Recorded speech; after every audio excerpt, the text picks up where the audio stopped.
297. Politics and Faith. Chalcedon Report, number 423, October 2000. I was born in April 1916.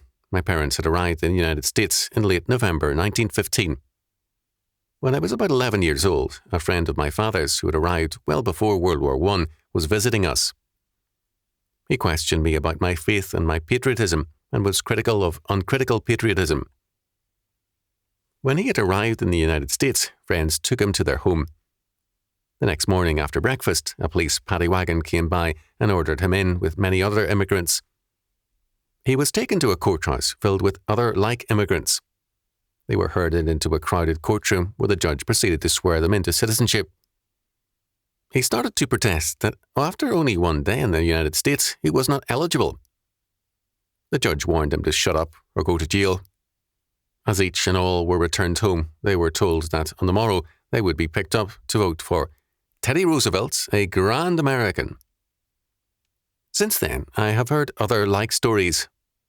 Politics is not all evil, nor is it all good. Salvation comes not by politics, but by the Lord. Today, too often the common assumption is salvation by politics. Politicians are too often not reformers, but would-be saviors. We need to vote, not for likely winners, but for godly men whose first task as candidates is to teach us. Can such men win?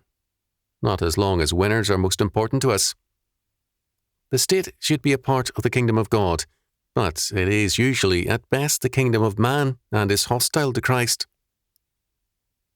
At present, elections give their victories to the kingdom of man, not the kingdom of God. We have separated law and the political order from God. How can we expect God to approve?